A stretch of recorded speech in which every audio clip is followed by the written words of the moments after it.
Mister gold கடலை எண்ணெய் தான் வாங்குறேன். ஏன் தெரியுமா? சாதாரண ஆயிலை விட சமையல் டேஸ்டாவும் இருக்கும், ஹெல்தியாவும் இருக்கும். No compromise. உங்க சைடுலயும் எங்க சைடுலயும். GT Holidays, South India's #1 travel brand.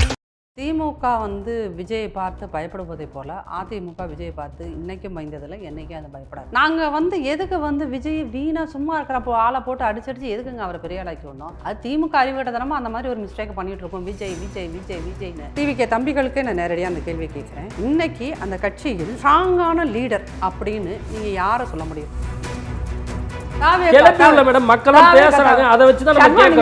காசு வாங்கிட்டீங்களா? இனிமேல் உங்களை இப்படிதான் அடிக்கணும். தாவே கட்ட காசு வாங்கிட்டீங்களா? இப்போ அந்த நாம் தமிழர் ஓட்டுகளையும் பிரிக்கிறக்கு ஒருத்தர் வந்திருக்காரு. தாவேக்கா அண்ணன் கோச்சுக்கு போறாரு. யாரு? இல்ல அண்ணனுக்கே அது தெரியும். அண்ணன் ஓட்டு அங்க போகுதுன்னாவே அப்ப நீங்க அப்ப தாவேக்காக்கு வரவேற்பு இருக்குங்கிறது நீங்களே ஒத்துக்கிறீங்க. கொஞ்ச நேரத்துக்கு முன்னாடி நீங்க என்ன சொன்னீங்க? என்ன இப்ப நீங்களே தாவேக்காக்கு ஆதரவா பேசுறீங்க? நீங்க ஏதோ ஒண்ணு மாட்டி ஒண்ணு ட்ரை பண்றீங்க. நீங்க தாவேக்கால சேர போறீங்களா? நீங்க தாவேக்கால சேர போறீங்களா? எனக்கு என்னை எங்க அண்ணனுக்கு எதிராக திருப்பி ஒண்ணு ஏதோ ஒண்ணு வேலை பாக்குறீங்க. ஐபிசி தமிழ் நேயர்களுக்கு வணக்கம். இன்றைய சிறப்பு நேர்காணலில் நம்மோடு இணைந்திருக்கிறார் அதிமுகவின் செய்தி தொடர்பாளர் நாச்சியால் சுகந்தி அவர்கள். வணக்கம். வணக்கம். தமிழ்நாட்டில் 2 பேருக்கு தான் போட்டி. ஒன்று தாவேகா, இன்னொன்று திமுக அப்படின்னு சொல்லி தொடர்ந்து தமிழக வெற்றி கழக தலைவர் விஜய் அவர்கள் சொல்லிகிட்டே இருக்காரு. இதற்கு அதிமுக தரப்புலேருந்து பெரிதளவில் ரியாக்ஷன் வராமல் இருந்தது. இப்போ செல்லூர் ராஜு அவர்கள் சொல்கிறாரு, இபிஎஸ் தான் முதலமைச்சர் 2026 களத்தில் இல்லைன்னு சொல்லி சொல்கிறதெல்லாம் மிகப்பெரிய ஒரு தவறான விஷயம். விஜய் போன்றோருக்கு நான் பதில் சொல்ல விரும்பலை அப்படின்னு சொல்கிறாரு. விஜய்க்கு நாவடக்கம் தேவை அப்படின்னு சொல்லி செல்லூர் ராஜு பேசியிருக்காரு. இல்லை, அது முன்னாள் அமைச்சர் செல்லூர் ராஜு சார் அப்படி பேசுனது ஒரு சரியான விஷயம். அது தப்புன்னெலாம் எதுவுமே சொல்ல முடியாது. இப்போ கிரவுண்டில் நம்ம இது வரைக்கும் ஓடவே இல்லை, கிரவுண்டுக்கு வரவே இல்லை. ஓடுறதுங்கிறது இருக்கட்டும், கிரவுண்டில் நம்ம பார்ட்டிசிபெண்ட்டாக இது வரைக்கும் வந்ததே இல்லை. ஓட்டப்பந்தயத்தில் கலந்துக்கவே இல்லை. ஆனால் அந்த நான் தான் வின்னர் அப்படின்னு ஒருத்தன் கூவினானா அது அது முற்று முழுவதுமாக ஒரு பைத்தியக்காரத்தனம். நான் இதை அறிவிலித்தனம் அப்படிலாம் சொல்லுவேன். அது ஒரு பைத்தியக்காரத்தனம். நம்ம கிரவுண்டுக்கே வரல. இதுதான் கிரவுண்டுன்றது நமக்கு தெரியாது. அதுதான் முக்கியம். இதுதான் கிரவுண்டு. இந்த கிரவுண்டு இப்படி இருக்கும், இங்கேருந்து இங்கே ஓடணும், எந்த இடத்துல மேடாக இருக்கும், எந்த இடம் பள்ளமாக இருக்கும், இது லெவல் பண்ணியிருப்பாங்களா இல்லையா, எதுவுமே தெரியாமல் ஒரு பிளேயரு நான் ஓடுறதுக்கு முன்னாடி நான் ஜெயிச்சிட்டேங்க, இல்லை நான் தான் ஜெயிப்பாங்க அப்படின்னு சொன்னாங்கன்னா அவங்களுக்கு உண்மையிலேயுமே ஒரு மனநிலைமையில் அவங்க சுருதி சுத்தமாக இல்லை அப்படின்றது. 33 வருஷமாக பீப்புளோட கனெக்டடாக இருக்கார். கட்சி ஆரம்பிக்கிறதுக்கு முன்பாகவே ஒவ்வொரு வீட்லேயும் நம்ம போயிட்டு தான் நம்ம கட்சியை தொடங்கியிருக்கோம் அப்படின்னு வேற சொல்கிறாரு. இவரை பார்த்து நீங்கள் குறைச்சி மதிப்பிடுறீங்க சார். இது குறைச்சி மதிப்பிடுறது, அதிகமாக மதிப்பிடுறது, தராசில் வச்சு எடை போடுறது அப்படிலாம் கிடையாது. we are telling the truth. இப்போ நீங்கள் புரட்சி தலைவர் எம்ஜிஆர் எடுத்துக்கலாம். அதுக்கப்புறம் அரசியலில் பலர் சினிமாவிலேருந்து வந்தாங்க. ஆனால் புரட்சி தலைவருக்கு பிறகு சக்ஸஸ் ஆன ஒரு நபர் அப்படின்னு சொன்னால் அது கேப்டன் விஜயகாந்த் சார் தான். சரிங்களா? புரட்சி தலைவர் திமுகங்கிற கட்சியில் அந்த கட்சி தோன்றதுலேருந்து அவங்க கூடவே இருந்தார். 22 வருஷம் கட்சியிலையும் பல்வேறு பொறுப்புகளில் இருந்தார். பொருளாளர் முதற்கொண்டு பல்வேறு பொறுப்புகளில் இருந்தார். இந்த பக்கம் பார்த்தீங்கன்னா எம்எல்ஏவும் திமுக சைட்லேருந்து 2 தடவை வந்திருக்கார். அப்போ 22 வருஷம் அதுக்காக அவர் வேலை பார்த்துருக்கார். ஆனால் கேப்டன் அவர்களை எடுத்துக்கிட்டிங்கன்னா அவர் சினிமாவில் இருக்கிற காலத்திலேயே பல சக்ஸஸாக அவர் பண்ணி காமிச்சார். சரிங்களா? நடிகர் சங்கம்னு ஒரு விஷயம் ஒரு அட்டர் ஃபெயிலியராக இருந்ததை, கடனில் இருந்ததை தூக்கிட்டு நிறுத்தி அதை கடனை சமாளிக்க வச்சு அதுக்காக உலகத்தோட பல இடங்களில் போய் அவர் நடிகர்களெல்லாம் கூட்டிகிட்டு போய் நிகழ்ச்சிகள் நடத்தி பணத்தை வசூல் பண்ணி நடிகர் சங்கத்தை கடனிலிருந்து மீட்டார். அப்புறம் இன்றைக்கும் கேப்டன் அவர் எதற்காக அவர் நினைவு கூறப்படுகிறார் அப்படின்னா, புரட்சி தலைவருக்கு அப்புறம் ஒரு அன்னலட்சுமி அப்படின்னா அது கேப்டன் தான் அப்படின்னு இவங்க 2 பேர்த்துக்குமே ஒரு ஹிஸ்ட்ரி இருக்குது. பாலிடிக்ஸ்க்கு வர்றதுக்கு முன்னாடியான ஒரு ஹிஸ்ட்ரி. இப்போ விஜய்க்கு நீங்கள் என்ன ஹிஸ்ட்ரி எடுத்துப்பீங்க? இது 2000 தான் அவர் கொஞ்சம் பெருசாக 96 அந்த சமயத்தில் தான் உள்ளே வந்தாருன்னு நினைக்கிறேன். அப்போல்லாம் அவர் சினிமாக்கான மெட்டீரியலே இல்லைன்னு சொன்னாங்க. ஒரு 2005க்கு மேலே அப்புறம் தான் அவரே தன்னை எஸ்டாப்ளிஷ் பண்ணிட்டார். அவர் அப்போல்லாம் நடித்த பல படங்கள் ரொம்ப அமைச்சர்தனமான படங்கள். எந்த படங்கள்லையாவது அவர் இளைஞர்களுக்கு அவரை நம்பி இருக்கிற தொண்டர்களுக்கு, இன்றைக்கி தொண்டர்கள் அன்றைக்கி ரசிகர்கள், அந்த ரசிகர்களுக்கு ஏதாவது அட்வைஸ் பண்ணுற மாதிரியோ கருத்துக்களையோ எதையாவது ஒன்று சொல்லியிருக்காரான்னு பார்த்தீங்கன்னா ஒன்றுமே கிடையாது. அவர் இந்த செகண்ட் வரைக்கும் ஒரு பக்கா கமர்ஷியலான ஒரு நடிகர். சரிங்களா? அந்த பக்கா கமர்ஷியலான நடிகர் என்ன பண்ணுறாரு? ஃபஸ்ட்டு ஃபஸ்ட்டு டே ஃபஸ்ட்டு ஷோவா FDFS அந்த அதில் வந்து ஒரு டிக்கெட்டை வந்து 2000 ரூபாய் 3000 ரூபாய் 4000 ரூபாய் வைக்கிற வரைக்கும் கொண்டு போகிறதெல்லாம் அது வந்து ஒரு ரசிகன் எனக்காக கொடுக்குற அன்புன்னு நினச்சி அது ஒரு டிக்கெட்டை 3000 ரூபாய் 4000 ரூபாய் வரைக்கும் விற்கிறார். அது எந்த கம்பெனி அந்த வெளியிடுறாங்களோ அது வரைக்கும் போகுது. அதை எதிர்த்து அவர் குரல் கொடுத்தவரோ இல்லை அதை பற்றி ஏதாவது கமெண்ட் அடிச்சவரோ கிடையாது. வர வரைக்கும் அவரோட சம்பளம் 200 கோடி அப்படின்னா அந்த 200 கோடியை வாங்கி ஒரு ஹாப்பியான ரொம்ப சொஃபஸ்டிகேட்டடான ஒரு அழகான லைஃப்பில் இருந்தார். இருந்துட்டு அலாவ சடன் வந்து கட்சியை ஆரம்பிக்கிறாரு. கட்சி அதுக்கு முன்னாடி இந்த மக்கள் மன்றம்னு ஒன்று அவங்களோட ரசிகர்களை வச்சு ஏதோ பண்ணிகிட்டு இருந்தார், அவ்வளோதான். அதுக்கப்புறம் பார்த்தா ஒரு நாள் அங்கே ஒரு மண்டபத்தை கூட்டுறாரு, 10வது படித்த பிள்ளைகளெல்லாம் வர சொல்கிறாரு, உடனே ஏதோ ஒன்று ஒரு சாப்பாடு போடுறாரு, ஏதோ ஒன்று அனௌன்ஸ் பண்ணுறாரு. இப்படி ஒரு விஷயத்தை பண்ணிட்டதுனாலே வந்து அவங்க அரசியலில் ஜெயிச்சிருவாங்க அப்படின்னு சொன்னீங்கன்னா இன்றைக்கி டி ராஜேந்தர் சார்லாம் வந்து பெரிய லெவலில் இருக்கணும். பாக்யராஜ் சார் இது அரசியல் டி ராஜேந்தரோ அல்லது பாக்யராஜோ எந்த காலகட்டத்தில் அரசியல் தொடங்கினாங்க அப்படிங்கிறதெல்லாம் நம்ம பார்க்க வேண்டியது இருக்குது. இவர் நம்பர் 1 ஃபினான்சியல் ரீதியாக நம்பர் 1 இருக்கும்போது அவர் இந்த ஒரு அரசியல் களத்துக்கு வராரு. அப்படிங்கும் போது தானே இது விவாத பொருளாக மாறுது. அதிமுகவினுடைய பொதுச் செயலாளர் பார்த்தீங்களா கொடி காட்டுறாங்க அப்படின்லாம் வந்து அவர் சொல்லியிருக்க வேண்டிய அவசியமே இல்லையே. அவரும் ஒரு டி ராஜேந்தர் மாதிரி அல்லது பாக்யராஜ் மாதிரி இல்லை மற்ற நடிகர்கள் மாதிரி ஒரு நபராக இருந்தால் எடப்பாடி பழனிசாமி அந்த விஷயத்தெல்லாம் அவர் பேசியிருப்பாரா அந்த கூட்டத்தில்? சார் நீங்கள் ஒரு விஷயத்த புரிஞ்சுக்கணும். திமுக வந்து விஜயை பார்த்து பயப்படுவதை போல் அதிமுக விஜயை பார்த்து இன்றைக்கும் பயந்ததில்லை, என்றைக்கும் அது பயப்படாது. ஏன்னா அதிமுகங்கிற கட்சி தன்னோட ஃபவுண்டேஷன் தன்னோட தொண்டர்கள் தான் அப்படிங்கிறதுல ரொம்ப இது வந்து அதிமுகங்கிறது பார்ட்டி வந்து ஒரு கேடர் பேஸ்டு பார்ட்டி, சரிங்களா? தொண்டர்களை அடிப்படையாக வச்சுருக்கிறதுனால இப்போ விஜய் வந்து தன் தொண்டர்களெல்லாம் திருடிட்டு போயிடுவார், கூட்டிகிட்டு போயிடுவார், இல்லை நம்ம தொண்டர்கள் அவர் பக்கம் போயிடுவார் அப்படிங்கிற பயம் அதிமுகவோட எந்த தலைவர்களுக்குமே கிடையாது. விஜயை பார்த்து அதிமுக பயப்படுறதில்ல அப்படின்னு நீங்கள் சொல்கிறீங்க. இப்போ நீங்கள் தொண்டர்கள் அப்படின்னு சொன்னனால எனக்கு ஒரு ஞாபகம். இப்போ அதிமுகவில் இருக்கக்கூடிய முன்னாள் அமைச்சர்கள், முன்னாள் முக்கிய நிர்வாகிகள் எல்லாரும் வந்து பார்த்தீங்கன்னா தனித்தனியாக பிரிஞ்சிருக்கிறாங்கல்ல.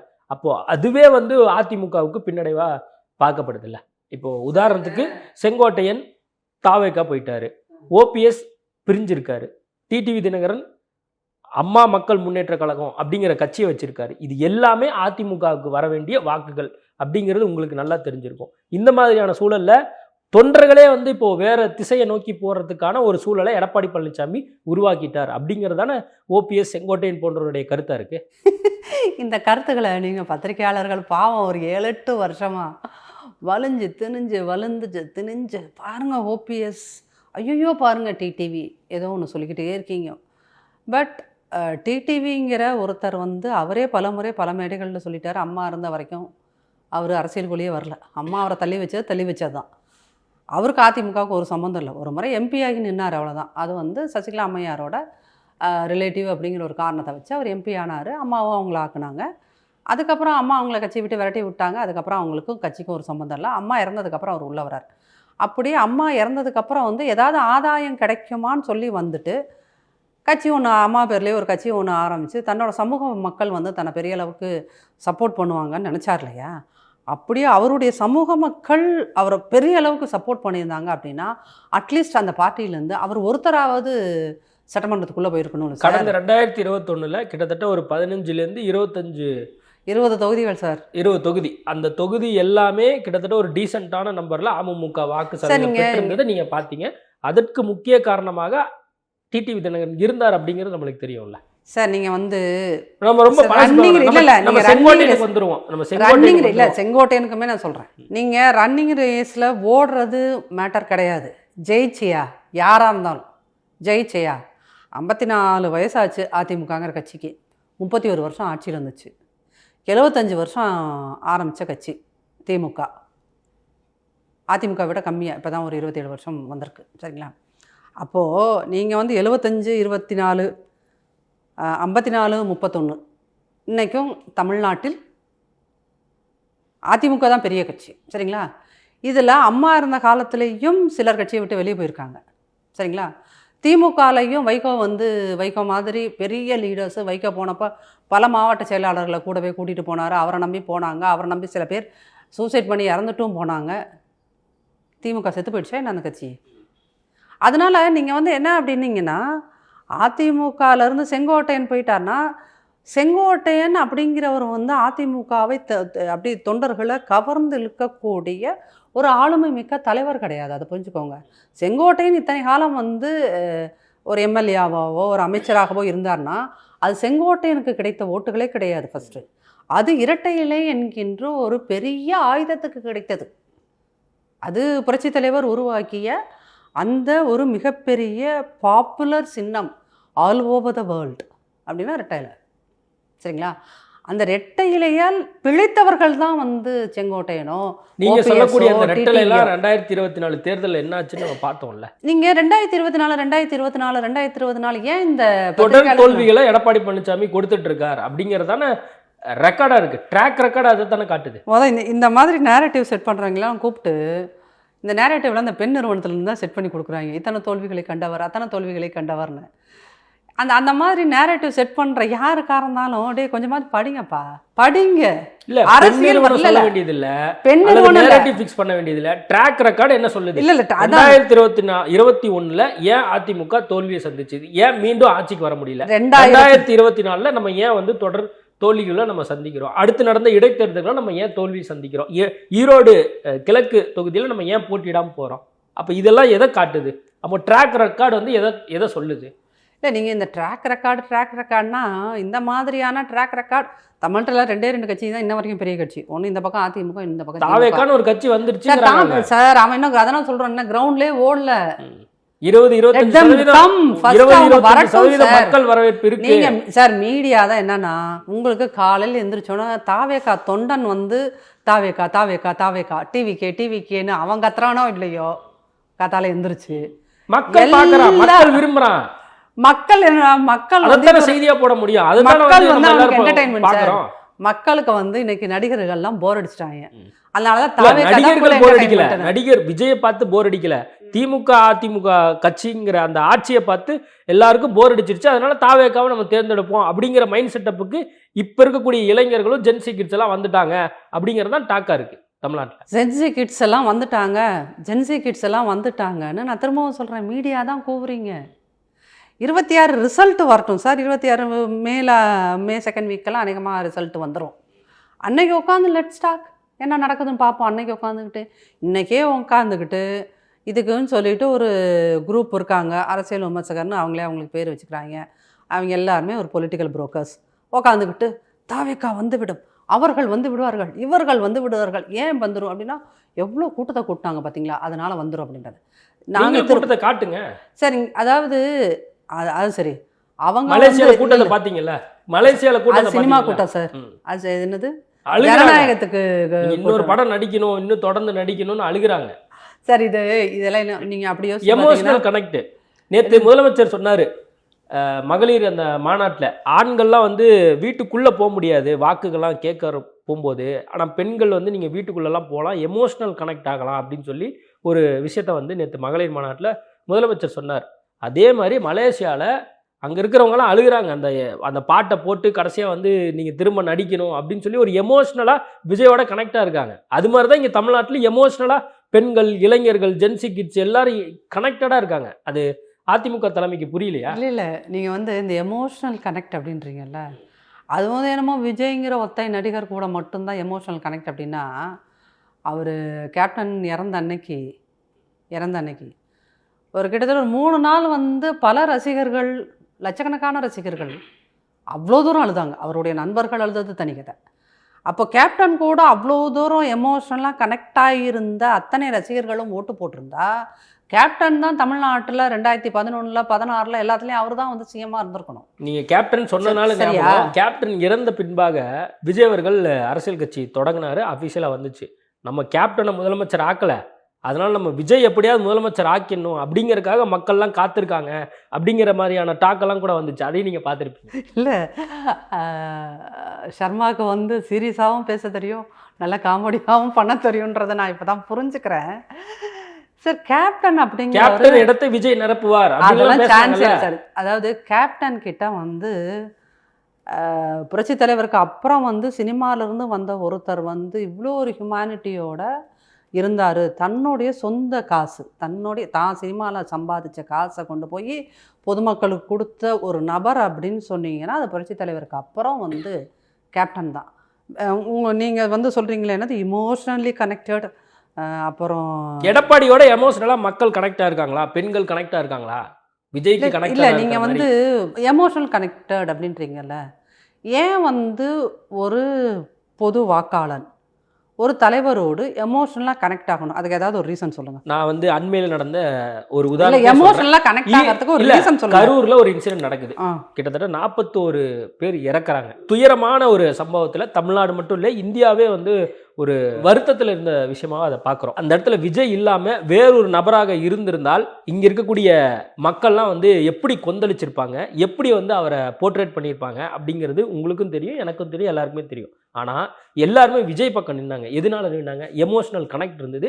அதனால வந்து எல்லாரும் இப்போ வரைக்குமே வந்து அவர் காரணம் இல்லை, இது எங்களுடைய தவறுன்னு சொல்லி மக்களே வந்து சொல்கிறதையும் நம்ம பார்த்தோம். அந்த குடும்பத்தை சேர்ந்தவர்களே வந்து நம்ம சொல்கிறதையும் பார்த்தோம். இந்த மாதிரியான விஷயம் அதிமுகவுக்கோ அல்லது எடப்பாடி பழனிசாமிக்கோ இருக்கா அப்படின்னு தான் நான் கேட்குறேன். இது வந்து சர்மாவோட வெர்ஷன். இது சர்மா வெர்ஷன்.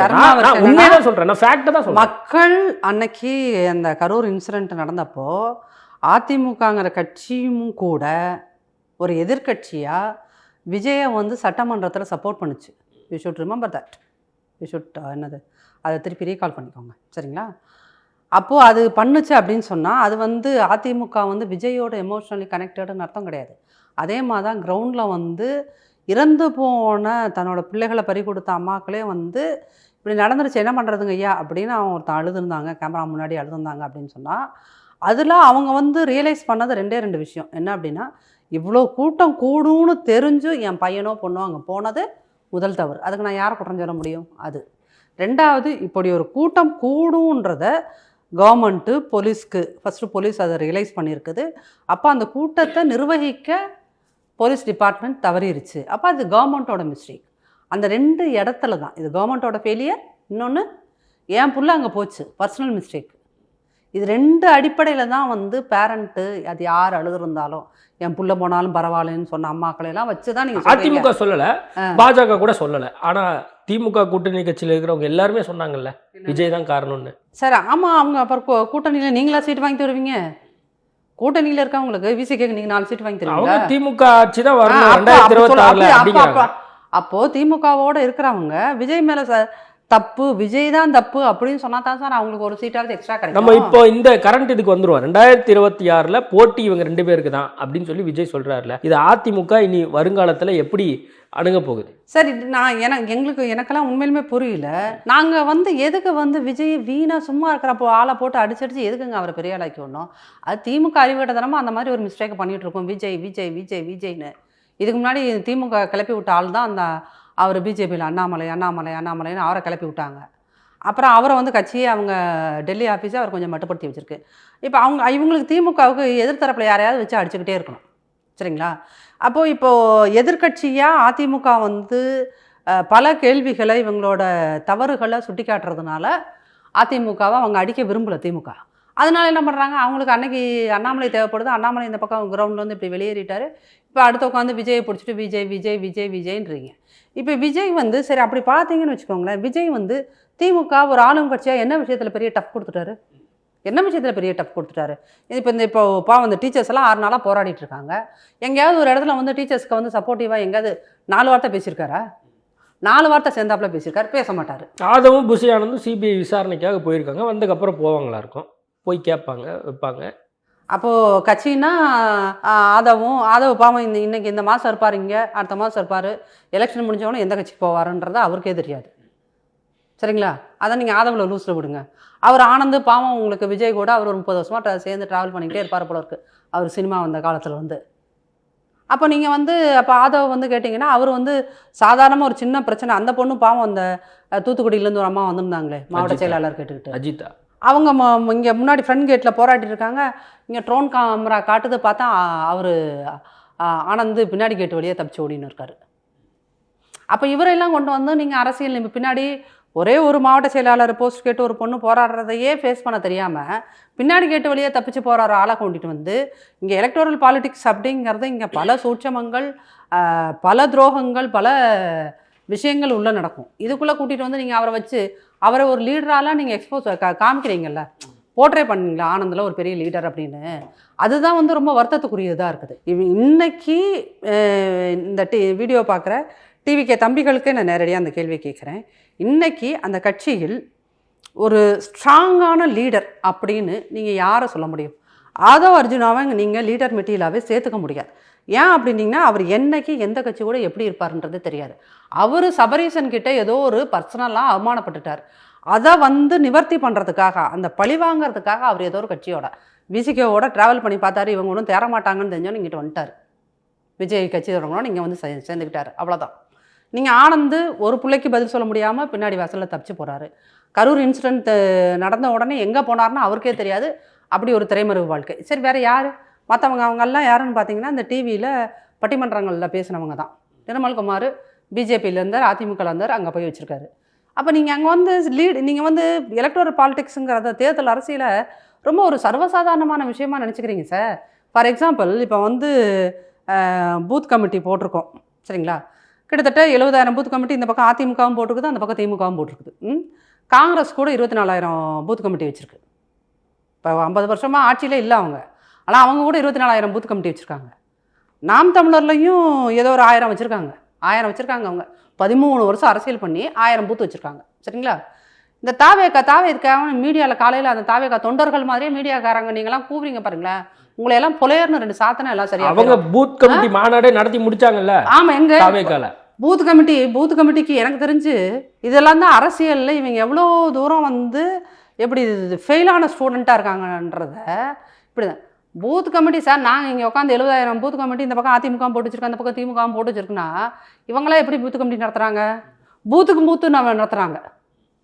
பூத்து நடத்துகிறாங்க. இவங்க 70,000 booth committee 70,000 into multiplied with 9 பேர் எம்பிட்டு பெரிய கூட்டம். அது அத்தனையும் கூட்டிகிட்டு வந்து ஒரு மண்டபத்தில் அடைச்ச கூட்டம் நடத்த முடியுமா? அப்போ இதுவே எவ்வளோ ஒரு இமேச்சூர்டான விஷயமா இருக்குது. இந்த பூத் கமிட்டி எப்படி போடணுன்னே தெரியாத இவங்களை வச்சு இவங்கெல்லாம் வந்து நீங்கள் தேர்தல் அரசியலில் ஜெயிச்சிருவாங்க, ஃபர்ஸ்ட் எலெக்ஷனே ஜெயிச்சிருவாங்கன்னு மீடியா பேசுனீங்களா? இல்லை மீடியா பேசல, மக்கள் வந்து விரும்புகிறாங்கங்கிறத மீடியா பதிவு பண்ணுது, அவ்வளோதான். மக்கள் இங்கே பாருங்களேன், அதிமுக திமுக இந்த 2 கட்சியிலையுமே போர் அடிச்சு போச்சு, இல்லை இவங்க மேலே வெறுப்படைஞ்சு போச்சு அப்படின்னு எலெக்ஷன் சொல்கிற மக்கள் கூட்டம் ஒரு மேக்சிமம் ஆஃப் 5% இருந்து தான் ஆகும். இந்த 5% மக்கள் தான் அதிமுக வரணுமா திமுக வரணுமான்னு இறுதியில் முடிவு செய்வார்கள். இப்போ இன்றைக்கி திமுக வந்து 10 வருஷம் ஆட்சியில் இருந்த அதிமுகவை வெறும் 3% ஓட்டில் தான் ஜெயிச்சு உட்காந்துருக்குது. ஜஸ்ட் 3% தான். 2026 அப்படி இருக்க போறது இல்ல. இருங்க, அது சார் 2026 இருக்க அப்படி இருக்க போறது 26 அப்படி இருக்க போறது இல்ல அப்படின்னு நீங்களோ நானோ மட்டும் உட்காந்து இந்த கேமரா மக்கள் முடிவு பண்ணிட்டாங்கன்னா ஆட்சி மாறும்ல. மக்கள் முடிவு பண்ணிட்டாங்கன்னா அதிமுக ஆட்சிக்கு வந்துருச்சு. அவங்க கைக்கு ரிசல்ட் உங்க கைக்கு மே மாசம் வரும்ல. அது வரைக்கும் எல்லாரும் அமைதியா இருங்க. மேடம் மக்கள் பேசுறாங்க, அதை வச்சு தான் நம்ம கேக்குறோம். தாவே கட்ட காசு வாங்கிட்டீங்களா? இனிமேல் உங்களே இப்படி தான் அடிக்கணும். தாவே கட்ட காசு வாங்கிட்டீங்களா? எனக்கு காசு வாங்கி நான் என்ன பண்ண போறேன்? அப்புறம் தாவேக்கான்னு இந்த கூவுறீங்க. தாவேக்காவை ஆதரிக்கிறதோ அல்லது தாவேக்காவை வந்து முட்டு கொடுக்கறதோ நம்ம நோக்கம் கிடையாது, சேனல் நோக்கம் அது கிடையாது. மக்கள் பேசுறாங்க, அதை எடுத்து வைக்கிறோம், அவ்வளவுதானே. சார் நீங்க என்னன்னா இங்க ஓட்டு போட 3 கோடின்னு வச்சுக்கோங்க, 2.5 கோடி மக்கள் ஓட்டு போட போறாங்க. இவங்க தான் யார் வர்றது யார் வரக்கூடாதுன்னு தீர்மானிக்க போறாங்க. இப்போ லாஸ்ட் டைம் வந்து இந்த 2 அணி விட இந்த பக்கம் அதிமுக கூட்டணி, அந்த பக்கம் திமுக கூட்டணி, இங்கிட்ட இந்த 2 ஓட்டுகளையும் பிரிக்கிறதுக்காக நடுவில் ஒருத்தர் வந்தார், நாம் தமிழர். இப்போ அந்த நாம் தமிழர் ஓட்டுகளையும் பிரிக்கிறதுக்கு ஒருத்தர் வந்திருக்காரு, தாவேக்கா. அண்ணன் கோச்சுக்கு போறாரு உங்களை யாரு பாத்துங்க. இல்லை, அண்ணனுக்கே அது தெரியும் சரியா? இப்போ அண்ணனே தான் எங்க அண்ணனே தான் பல. நீங்களே வந்து தாவேக்காக்கு ஆதரவா பேசுறீங்க. இல்ல அண்ணன் ஓட்டு அங்க போகுதுன்னாவே அப்ப நீங்க அப்ப தாவேக்காக்கு வரவேற்பு இருக்குங்கிறது நீங்களே ஒத்துக்கிறீங்க. கொஞ்ச நேரத்துக்கு முன்னாடி நீங்க என்ன சொன்னீங்க? என்ன இப்ப நீங்களே வந்து தாவேக்காக்கு ஆதரவா பேசுறீங்க. நீங்க ஏதோ ஒண்ணு மாட்டி ஒண்ணு ட்ரை பண்றீங்க. நீங்க தாவேக்கால சேர போறீங்களா? நீங்க தாவேக்கால சேர போறீங்களா? எனக்கு என்னை வந்து எங்க அண்ணனுக்கு எதிராக திருப்பி ஒண்ணு ஏதோ ஒண்ணு வேலை பாக்குறீங்க நீங்க. அது நடக்காதீங்க. அண்ணனே என்ன சொல்லியிருக்காரு, சீமான் அண்ணன் என்ன சொல்லியிருக்காரு? என்னன்னா அவர் தான் முன்னாடி விஜய் என் தம்பின்னு சொன்னார். இப்போ வந்து திமுக கொடுத்த அஜெண்டா படி அவர் வந்து விஜயை ஏற்று பேசிகிட்டு இருக்காரு சரிங்களா? நாம் தமிழர் ஓட்டு வந்து யாருக்கும் போகாது, என்னுடைய கொள்கைக்காக இணைந்தவர்கள் என் தம்பிகள் அப்படின்னு எங்கள் அண்ணனுக்கு நம்பிக்கை இருந்துச்சுன்னு வச்சுக்கோங்களேன். அவர் விஜய் எதுக்கு டெய்லியும் கழுவி ஊற்றிட்டு இருக்காரு? முன்னாடி ஒரு காலத்தில் அவர் என்ன பண்ணுவார், முன்னாடி ஒரு நாள் அப்படிங்கிறது எப்படி இருக்கும்னா, திமுகவில் ஒரு 10 சேனல் இருக்குது, பெய்டு சேனல்ஸ். அந்த சேனல் எல்லாம் அண்ணன் சீமானை வந்து கெட்ட கெட்ட வார்த்தையில் உட்காந்து திட்டிகிட்டு இருப்பான். சரிங்களா? இன்றைக்கி என்னாச்சு, சீமான் கட்சியில் இருக்கின்றவர்கள் அவங்க வச்சுருக்க சேனல்ஸ் தாவேக்காவை திட்டிகிட்டு இருக்கு. அப்போ அவங்களோட ஃபோக்கஸ் இந்த பக்கம் இருந்தது டைவர்ட் ஆகி தாவேக்கா பக்கம் போகுதுன்னா, அப்போ நாம் தமிழருக்கு ஒரு பயம், பெரிய பயம் வந்துருச்சு. என்னென்னு, நம்ம ஓட்டெல்லாம் அங்கிட்டு போயிருமோன்னு.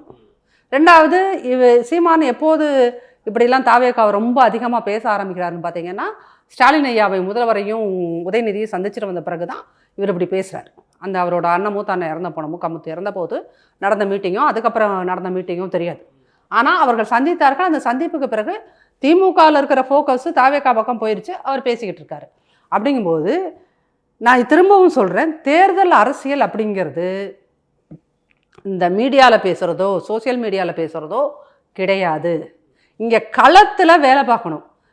அதிமுக களத்தில் வேலையை ஆரம்பித்து விட்டு 1 வருஷம் ஆயிடுச்சு. சரிங்களா? எங்களுடைய பொதுச் செயலாளர் எதிர்க்கட்சி தலைவர் எடப்பாடியார் அவர்கள் தமிழ்நாடு முழுக்க 176 தொகுதிகளுக்கு மேலே பார்த்துட்டு வந்துட்டார். சரிங்களா? திமுக அவங்களும் வேலையை ஆரம்பிச்சிட்டான். அவங்க உட்காந்து வெல்லும் மாநாடு கொல்லும் மாநாடுன்னு ஏதோ ஒரு மாநாடு, வெல்லும் தமிழ் பெண்கள், அதான் வெல்லும் மாநாடு. பார்த்தீங்கல்ல, கருப்பு சிவப்பு அந்த கூட்டத்தை பார்த்தீங்கல்ல, நேற்று பெண்கள் பெருவாரியா இல்லை, அதை வந்து கொஞ்சம் நம்ம அதை டீட்டெயிலாக பேசணும். அதை அங்கிட்ட வைங்க. இப்போ அவங்களும் அந்த பக்கம் வெல்லும் மாநாடு, அது வெல்லும் மாநாடு இல்லை கொல்லும் மாநாடுன்னு அவனை ஆரம்பிச்சிட்டாங்க. சரிங்களா? நீங்கள் என்ன பண்ணிட்டு இருக்கீங்க, நீங்கள் ஜனநாயகனுக்கு போய் விழா நடத்திட்டு இருக்கீங்க, அடுத்த கண்ட்ரியில் போய் விழா நடத்திட்டு இருக்கீங்க.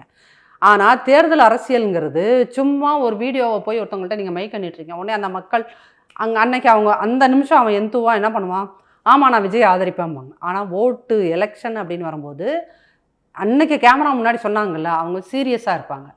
ஏன்னா நம்ம போடுற ஓட்டு தான் 5 வருஷம் நம்மளை ஆழப்போகுது. பார்ப்போம். அது வந்து மே மாதம் பார்ப்போம். அது வந்து ஓட்டு போடுறாங்களா இல்லை வந்து அதிமுக ஓட்டு போடுறாங்கன்னா நம்ம பார்ப்போம். இப்போ வெல்லும் தமிழ் பெண்கள் அந்த நிகழ்ச்சி மிக பிரம்மாண்டமாக திருப்பூர் மாவட்டத்தில் நடந்து முடிஞ்சிருக்கு. ஸ்டாலின் அவர்கள் சொல்கிறார், உமன் பவரில் மீண்டும் திமுக ஆட்சி வரப்போகுது. திமுக உடன் பிறப்புகளுக்கும் முதல்வருக்கும் துணை முதல்வருக்கும் செந்தில் பாலாஜிக்கும் கனிமொழி அம்மாவுக்கும் நம்ம ரொம்ப சாஃப்டாக சொல்லிக்கிற ஒரு விஷயம் அப்படின்னா, இந்த ஆட்சி வீட்டுக்கு போவதே பெண்களால் தான். இவர்கள் வெல்லும் பெண்கள் கொல்லும் பெண்கள் சொல்லும் பெண்கள்னு சொல்லிட்டு 4 மண்டலத்திலையும் 4 கூட்டம் நடத்தலாம். கருப்பு சிவப்பு சேலை வாங்கி தரலாம். ஒரு கூட்டத்தோட பட்ஜெட் பண்ணிட்டு நடந்து முடிஞ்சால் அந்த பல்லடத்தில் நடந்து முடிஞ்ச அந்த இது வந்து 100 கோடி ரூபாய் பட்ஜெட். ஏன்னா அந்த சேலை வாங்கி கொடுத்து திங்கிறதுக்கு தீனி வாங்கி கொடுக்கறதுக்கு ஒரு அதிமுக பண்ணக்கூடாது அந்த மாதிரி தீனி. சரிங்களா? அந்த மாதிரி எல்லாம் நீங்கள் பண்ணி எல்லாம் பண்ணினது. அந்த 100 கோடி எங்கேருந்து வந்தது செந்தில் பாலாஜி அவர்களுக்கு? அந்த கூட்டத்தில் பங்கேற்ற பெண்கள். சரிங்களா? அந்த கூட்டத்தில் பங்கேற்ற 1 லட்சம் பெண்கள்னு இவங்க கணக்குப்படியே வச்சுக்கோ. அந்த 1 லட்சம் பெண்களில் அட்லீஸ்ட் 40% சிங்கிள் விமனாக இருந்திருப்பாங்க. ஒன்று குடிகார கணவன்ட்டு பிரிஞ்சு வந்த பெண்களாக இருப்பாங்க, இல்லை குடிகார கணவன்கள் இறந்து போனதால் விதவையான பெண்களாக இருப்பாங்க. அது எப்படி நீங்கள் முன்முடிவோட சொல்கிறீங்க? உங்கள்கிட்ட ஏதாவது டேட்டா இருக்கா, தகவல் ஏதாவது இருக்கா? முன்முடிவு ஏதாவது பிரத்யேகமாக ஏதாவது கிடைச்சிருக்கா? எடுத்து கொடுத்துருக்கா? For your kind information, data என்ன சொல்லுது அப்படின்னீங்கன்னா, போரினால் இறந்தவர்களை விட தமிழ்நாட்டில் ஒட்டுமொத்தமாக இந்தியாவில் போர்னால இறந்தவனை விட, பார்டரில் நின்று போர்னால இறந்தவங்களை விட தமிழ்நாட்டில் சாராயம் குடிச்ச செத்தவன் அதிகம். அதனால் உருவான இளம் விதவைகள் அதிகம். சரிங்களா? கனிமொழி அக்கா 4 வருஷத்துக்கு முன்னாடி பேசுனாங்க எலெக்ஷனுக்கு 2016. இந்த இளம் விதவைகள் வீட்டில் குழந்தைங்க சாப்பாட்டுக்கு இல்லாமல் இருக்குது, ட்ரெஸ்ஸுக்கு இல்லாமல் இருக்குது, மெடிக்கல் செலவுக்கு இல்லாமல் இருக்குன்னா 2016 பேசுகிறாங்கல்ல. இன்னைக்கு தமிழ்நாட்டில் குடி நோயாளிகளாக, ஆல்கஹால் அடிக்ட்ஸாக நோயாளியாக மாறி இருக்காங்க. என்னைக்கு என்ன தெரியுமா? 1,18,00,000 பேர். அதுதான் ஸ்டாலினோட இது. அதிமுக இல்லையான்னு கேட்காதீங்க. அதிமுக 20 லட்சம். எத்தனை 10 வருஷம் ஆட்சி செஞ்சவன் 20 லட்சம். இவங்க 4.5 வருஷம் எவ்வளோ கொண்டு வந்துட்டாங்க? 1,18,00,000 பேர்த்த குடி நோயாளியாக ஆக்கி வச்சுட்டாங்க. குடி நோயாளியாக ஆக்கி வச்சுட்டீங்க. அப்போது அதில் உண்மையிலுமே தாலி அறுத்தவர்கள், உண்மையில் செந்தில் பாலாஜி 100 கோடி செலவு பண்ணி பல்லடத்தில் கட்டியது, அந்த கூட்டம் கூட்டியதுங்கிறது இருக்குல்ல, அது பல பெண்களின், இது ரொம்ப என்ன சொல்கிறது, ரொம்ப ராவான ஒரு உண்மை என்ன அப்படின்னீங்கன்னா, பல ஆயிரம் பெண்களை தாலி அறுக்க வச்சு அதில் நடத்தின கூட்டம். சார், இந்த கூட்டம் விளங்கும். இந்த கூட்டத்துக்கு இந்த பெண்கள் வந்து போடுவாங்களா? 34 தொகுதிகள்லேருந்து ஒரு தொகுதிக்கு 2000 பேர் விதமாக அந்த கூட்டத்தை கூட்டிகிட்டு வந்து காமிச்சிருக்கீங்க. ஒரு தொகுதிக்கு 2000 பேர் வந்துட்டா அது வெல்லும் பெண்கள், எமோஷனல் கனெக்ட்.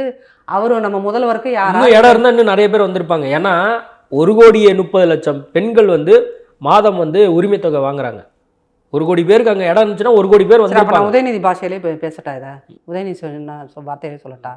உங்கள் அப்பா வீட்டு காசியாக கொடுத்தீங்க, உங்கள் அப்பா வீட்டு காசியாக கொடுத்தீங்க mister Stalin. It will be very harsh. 5 லட்சம் கோடி சார். 30 வருஷமாக தமிழகத்தை ஆண்ட கட்சிகள் வாங்கிய கடனுக்கும் 4.5 வருஷங்களில் 4 வருடங்களில் வாங்கிய கடனும் ஒரே சம அளவில் இருக்கிறது. நீங்க வந்து சொல்றீங்க பெண்கள் அதனால பயன்பட்டு இருக்கிறாங்களா இல்லையா, அதுதான் சப்ஜெக்ட். நேற்று பெண்களை கூட்டி இவ்வளோ பிரம்மாண்டமா வந்து நடத்தி முடிச்சிருக்காங்கல்ல. புதுமை பெண் திட்டமா இருக்கட்டும், மகளிர் விடியல் பயணமா இருக்கட்டும், 1,30,00,000 பெண்களுக்கு அந்த 1000 ரூபாய் தொகையா இருக்கட்டும், இது எல்லாமே பெண்கள் பயன்படுறாங்கல்ல. ஏதோ ஒரு வழிவகையில பெண்கள் அடுத்த கட்டத்துக்கு முன்னேறுவதற்கு ஏதோ ஒரு வழிவகையில் இது வந்து உபயோகமா இருக்கு. உங்க வழிக்கே வாங்க, ஏதோ ஒரு வகையில் பெண்கள் பயன்படுகிறார்களே அப்படிங்கும்போது இன்றைக்கெல்லாம் உட்காந்து அங்கே போராட்டம் பண்ணிகிட்டு இருக்க ஆசிரியர்கள் எல்லாருமே பெண்கள் தான். 80% ஆசிரியர்கள் பெண்கள் தான். அந்த பெண்களை போட்டு ஏன் கொடுமைப்படுத்துறீங்க? தூய்மை பணியாளர்கள் பெண்கள் இல்லையா? 3 மாதமாக போராடிட்டு இருக்காங்க, உயிரை கொடுத்து நடு ரோட்டில் படுத்து. அவனை கொண்டு போய் எங்கேயோ மெட்ராஸ்குள்ளே ஏதோ ஒரு இருட்டுக்காட்டுக்குள்ளே இறக்கி விட்டுட்டு அவன் சட்டையை பிடிச்சி இழுத்து விட்டு பாவடையை பிடிச்சி இழுத்து விட்டுட்டு இதை ஹராஸ் பண்ணுறீங்களே, அவங்க பெண்கள் இல்லையா? இல்லை அந்த செவிலியர் சின்ன சின்ன பிள்ளைங்க 25 வயசுக்குள்ளே இருக்கிற பிள்ளைகளை கொண்டு போய் நடராத்திரியில் கிளாம்பாக்கம் பேருந்து நிலையத்தில் விட்டுட்டு வரீங்களே, அவங்க பெண்கள் இல்லையா? What the bloody hell you media போட்றீ? என்ன பேசுறீங்க நீங்க? நம்மளும் ஃபேக்ட்டா தான சொல்றோம். என்ன ஃபேக்ட் பேசுறீங்க? பொய்யா சொல்லல. இல்ல நீங்க சொல்றது ஒரு பக்கம் நடந்துட்டு இருக்கு, நான் சொல்றது நடக்குது இல்ல. இந்த அரசாங்கத்தால வந்து அதெல்லாம் அந்த ஸ்கீம் எல்லாம் மக்கள் அனுபவிக்கிறாங்க, பெண்களுக்கு ஊக்குவிக்கிறாங்கல்ல. தெரிஞ்சுதான் இதெல்லாம் பேசுறீங்களான்னு தெரியல சர்மா. இந்த 1000 ரூபாய் ஸ்கீம்ன்றீங்களே, இந்த 1000 ரூபாய் ஸ்கீம் வந்து திமுக வந்து ஆட்சிக்கு வந்தோன்னு அள்ளி கொடுத்துச்சா? அதிமுகங்கிற ஒரு கட்சி போய் ஈரோடு கிழக்கு இடைத்தேர்தலெல்லாம் வந்து கத்தினதுனால கிடச்சிது. 28 மாதம் கழித்து கொடுத்துட்டாங்க. 28 மாதம் கொடுக்காம அதிமுக போட்டு அழுத்தம் கொடுத்ததுனால வேற வழி இல்லாமல் கொடுத்துட்டு பெண்களுக்கு கொடுத்தோம் அப்படின்னா 5 லட்சம் கோடி கடன் வாங்கிட்டு அதை கொடுக்கலன்னா அப்புறம் அந்த பெண்கள் உங்களை தொடப்பக்கட்டையால் அடிக்க மாட்டாங்களா? இது வரைக்கும் கிட்டத்தட்ட 28,000 வந்து அமௌண்ட் வந்து இந்த அரசாங்கத்தால் பெண்களுக்கு கொடுக்கப்பட்டிருக்கு அப்படின்னு சொல்லி முதலமைச்சர் சொல்றாரு. மாதம் வந்து 900 ரூபாய் சேமிப்பு. எதனால? மகளிர் விடியல் பேருந்துனால பெண்கள் மாதம் வந்து 900 ரூபாய். அதோட இன்னொன்று சேர்த்துக்கோங்க சார், என்ன அப்படின்னீங்கன்னா இதில் வந்து அதிகமாக பட்டியலின பெண்கள் தான் இந்த விஷயத்தில் பயன்பெற்றிருக்காங்க. பஸ்ஸில் ஏறி இறங்கினது பூரா பட்டியலின பெண்கள். இந்த மாதிரி முதல்வர் மாதிரி எந்த டேட்டாவும் கையில் இல்லாமல் இன்சென்சிபிளாக பேசுகிறாரு. பஸ்ஸில் ஏறி இறங்கினவங்க எல்லாரும் பட்டியலின பெண்கள் தான் இந்த திட்டத்தால் பெரிய பயனடைஞ்சனா, அப்போ பஸ்ஸுக்குள்ளே ஏறி இறங்கினவங்க எல்லாருமே வந்து கையில் ஒரு இது கம்யூனிட்டி சர்டிஃபிகேட் வச்சுட்டு ஏறி இறங்கினாங்களா? வேலைக்கு போறவங்கள அவங்க சொல்றாங்க. அதான் வேலைக்கு அன்றாட காசுகள் தினக்கூலிகள் எவ்வளவு டிராவல் பண்றாங்க, அதை சொல்றாங்க. இல்ல இது எவ்வளவு பெரிய ஒரு சாதிய பாகுபாடு பார்க்கின்ற கவர்மெண்ட்னா, நீங்க என்ன பண்றீங்க? சென்ட்ரல் கவர்மெண்ட் கொடுக்குறான் எஸ்சிபின்னு ஒரு நிதி, சரிங்களா? அந்த சிறப்பு உட்கராய்வு திட்டத்தில் இருக்கிற காசை கொண்டு வந்து டைவர்ட் பண்ணி விட்டு இங்கிட்டு கொடுக்குற எஸ்சி பெண்களுக்கு கொடுத்துட்டு நீங்கள் என்ன சொல்கிறீங்க? இலவச பஸ்ஸெல்லாம் அதிகமாக யூஸ் பண்ணிட்டது யாருன்னு பார்த்தீங்கன்னா எஸ்சி பெண்கள். சரி, அப்புறம் இங்கிட்டு பார்த்தீங்கன்னா இந்த திட்டத்தினால் அதிகம் பயன்படுறது எஸ்சி பெண்கள். இப்படி இன்னும் நீங்கள் சொல்கிறீங்கல்ல, இந்த இப்படி எது கெடுத்தாலும் எஸ்சின்னு சர்டிஃபிகேட் கொடுக்குற இந்த வீணா போன ஸ்டாலின் அரசாங்கத்தில் தான் வன்முறையில் அதிக அளவு பாதிக்கப்பட்டவர்கள் பட்டியலினத்த பெண்கள், தெரியுமா? ஒட்டுமொத்தமாக ஸ்டாலினோட இந்த உருப்படாத ஆட்சிகள், திறமையில்லாத ஆட்சிகள், வெறும் விளம்பர ஆட்சிகள், ஃபெயிலியர் மாடல் ஆட்சிகள், அதிக அளவு கிட்டத்தட்ட இந்த 4 வருஷத்தில் 60% பெண்கள் வந்து அந்த பெண்கள் மீதான அட்ராசிட்டி வந்து இன்க்ரீஸ் ஆகிருக்கு, சரிங்களா? அதில் அதிக அளவு பாதிக்கப்பட்டவர்கள்னா பட்டியலினத்த பெண்கள். நீங்கள் சொல்கிறது ஒரு பக்கம் வந்து நடந்துட்டு இருக்கு அப்படிங்கிறது ஒரு பார்வையாக இருந்தாலும், உள்ளாட்சி அமைப்புகளில் 50% வந்து பெண்களுக்கான அந்த முக்கியத்துவம் முதலமைச்சர் ஸ்டாலின் வந்ததுக்கப்புறம் நடந்திருக்கு. அந்த திட்டத்தை கொண்டு வந்தது யாரு? கலைஞர் கொண்டு வந்தாரு. யார் சொன்னா? 33% உள்ளாட்சி அமைப்புகளை கொண்டு வந்தது யாரு சொன்னா? ஸ்டாலின் சொன்னார்ல, நேற்று பார்த்தீங்கல்ல. இல்லை, அதை செக் பண்ணுங்க, யாரும் சொன்னாங்கன்னு பாருங்க. ராஜீவ்காந்தி அந்த பஞ்சாயத்து ராஜ் திட்டம்னு சொல்லிட்டு பஞ்சாயத்து ராஜை வந்து சட்டமாக்கியவர் ராஜீவ்காந்தி. அந்த இதில் வந்து 35% பெண்களுக்கான இடஒதுக்கீடு. அதை உள்ளாட்சியில் பெண்களுக்கு 50% இடஒதுக்கீடுன்னு கொண்டு வந்தவங்க தான் அம்மா. மேடம் ஜெயலலிதா அந்த ஸ்டிக்கர் எடுத்து இவங்க ஒட்டிக்கிறாங்கன்னா உண்மையிலே இவங்கெல்லாம் சாப்பாடு தான் சாப்பிட்றாங்களா? சட்டமாக இதை வந்து இப்படி வந்து 50% இடஒதுக்கீடுன்னு கொண்டு வந்ததும் இன்னைக்கு மேயர் பிரியா வந்து இந்த சென்னை மாநகராட்சியின் மேயராக உட்காந்துருக்கிறதும், அங்கே தாம்பரத்தில் ஒரு அம்மா உட்காந்துருக்கிறதும், தமிழ்நாடு அதிக மேயர்கள் வந்து திமுக ஆட்சியில் தான் இப்போ உருவாயிருக்காங்க. எதனால? உள்ளாட்சி அமைப்புகள் 50% வந்தனால. நீங்கள் இப்படியெல்லாம் இழுத்து விட்டீங்கன்னா அந்த மதுரை மேயர் கதையெல்லாம் இழுத்து விடுங்க. என்ன பண்ணாங்க? 200 கோடி ஊழல் சார். கிட்டத்தட்ட என்னது சட்டசபையை கலைக்கிற மாதிரி அந்த மாநகராட்சி சபையவே கலைக்கிற லெவலில் இருக்குது அது. அப்போ நீங்கள் 30% கொண்டு வந்தால் 40% கொண்டு வந்தீங்க. நீங்கள் இப்படிலாம் கொண்டு வந்து என்னத்தை டெலிவர் பண்ணியிருக்கீங்கன்னு பார்த்தா, ஆண்கள் எப்படி திமுகவில் இருக்கிற ஆண்கள் ஊழலில் ஊறி திளைத்தவர்களோ அதே போல் திமுகவில் ஒரு பெண் வந்தாலும் ஊழலில் ஊறி திளைக்கிறார்கள். அவ்வளோதான். ஏன்னா சுய புத்தியில் பேசுகிறவங்க, போதையில் பேசுகிறவங்க கூட டேட்டாவை தப்பாக சொல்ல மாட்டான், உண்மையை தப்பாக சொல்ல மாட்டான். போதையில் பேசுகிறவங்க கூட. அப்படிங்கும்போது இவங்க வந்து போதைக்கும் அதிகமான ஒரு திமிர்த்தனம் இருக்குது. அந்த திமிரில் பேசுகிறது. ஏன்னா 10 வருஷம் ஆட்சியில் இல்லை. இப்போ அந்த 10 வருஷம் இல்லாததை 5 வருஷத்தில் சம்பாதிச்சு முடிச்சிட்டாங்கல்ல. எது எடுத்தினாலும் திரும்பினாலும் 5000 கோடி 10,000 கோடி ஊழல் ஊழல் ஊழல்னு. அந்த ஊழல் இடி ரெய்டு வருது, பாஜக கவர்மெண்ட் இவங்களை காப்பாற்றி விட்டுருது, எந்த ஆக்ஷனும் எடுக்கலுங்கிற ஒரு தெனாவெட்டில் இந்த மாதிரியெல்லாம் இவர்கள் பேசத்தான் செய்வார்கள். 50% இடஒதுக்கீடு கொண்டு வந்தது அம்மையார். திராவிட மாடல் 2.0 ஆட்சி மீண்டும் வந்து வரப்போகுது. அப்போ பெண்களுக்கான இப்போ இருக்கக்கூடிய ஸ்கீம்ஸ் எல்லாமே விரிவுபடுத்தப்படும் அப்படிங்கிறது. நீங்கள் கொடுத்த வாக்குறுதிகளை நிறைவேற்றினீங்களா ஸ்டாலின் அப்படின்னு கேட்டு ஒவ்வொரு பெண்களும் போராடுகின்ற ஒவ்வொரு பெண்களும் ரத்த கண்ணீர் வடித்து போராட்டம் பண்ணிகிட்ருக்காங்க. அங்கே போய் மேடம் கனிமொழி நின்று ஏதாவது பதில் சொல்லுவாங்க? தூய்மை பணியாளர்கள் எல்லாருமே பெண்கள் தானே சார். ஏன் போய் நின்று கனிமொழி 3 மாதமாக பேசுகிறாங்களே, அந்த பெண்கள் 3 மாதமாக போராடிட்டு இருக்காங்களே, ஏன் கனிமொழி மேடம் அவங்களுக்கு சப்போர்ட்டிவாக ஒரு விஷயத்த சொன்னதில்லை? இந்த ஆசிரியர்களுக்கு ஏன் சொன்னதில்லை? நர்ஸுங்களுக்கு ஏன் சொன்னதில்லை? டாக்டர்ஸ்க்கு ஏன் சொன்னதில்லை? அப்போது அதில் எல்லாமே என்னது, இவங்க கொடுத்த வாக்குறுதி தான். அன்றைக்கி அந்த டீச்சர்ஸ் போராட்டத்துலேயும் செவிலியர் போராட்டத்துலேயும் பெண்கள் ஸ்டாலினை பர்சனலாக அசிங்கமாக திட்டுறாங்க. வாடா போடாங்கிற ரேஞ்சிலெல்லாம் திட்டுறாங்க இல்லையா? எந்த இடத்துல நின்று திட்டுறாங்க? அந்த பெண்களுக்கு அந்த ஆதங்கம் எங்கேருந்து வருது? ஐயா நீங்கள் தானே கொடுத்தீங்க வாக்குறுதி, எழுதி அச்சடித்து வேறு எங்கள்கிட்ட கொடுத்தீங்கல்ல, உங்கள் கோரிக்கைகள் நிறைவேற்றப்படும், சம வேலைக்கு சம ஊதியம், அந்த வார்த்தையெல்லாம் போட்டு கொடுத்தீங்கல்ல. அந்த நாசமாக போனதெல்லாம் பார்த்து தானே நான் மயங்கி போயிருந்தேன், ஏன் உங்களுக்கு ஓட்டு போட்டேன், எனக்கு கிடச்சிரும்னு. இப்போ இது 4.5 வருஷம் ஓடி போச்சு, இன்னுமே நீங்கள் செய்யலையே. அப்போ நீங்கள் என்ன இழவுக்கு ஆட்சியில் இருக்கணும்? இப்படி தானே அவங்க திட்டுறாங்க. அதையெல்லாம் பார்த்துட்டு இங்கிட்ட ஒரு பக்கம் பாருங்களேன், இங்கிட்ட அந்த பெண்கள் கேவலமாக, அவ்வளோ கேவலமாக முதல்வரை வாரி வாரி வாரி தூத்துறாங்க. அதெல்லாம் பார்த்துட்டு இந்த பக்கம் போய் வெல்லும் பெண்கள் அப்படின்ல ஒரு மாநாடு நடத்துறீங்கன்னா, இவங்களை விட உண்மையிலுமே உணர்வு கெட்ட சொரணையற்ற மனிதர்கள் இந்திய அரசியலில் யாருமே இருக்க முடியாது. ஓகே, நிறைய விஷயங்கள் குறித்து பேசியிருக்கோம். நேர்காணல் கொடுத்ததுக்கு மிக்க நன்றி. மிஸ்டர் கோல்ட் கடலை எண்ணெய் தான் வாங்குறேன். ஏன் தெரியுமா? சாதாரண ஆயிலை விட சமையல் டேஸ்டாவும் இருக்கும், ஹெல்தியாவும் இருக்கும். No compromise. உங்க சைடுலயும் எங்க சைடுலயும். GT Holidays, South India's #1 travel brand.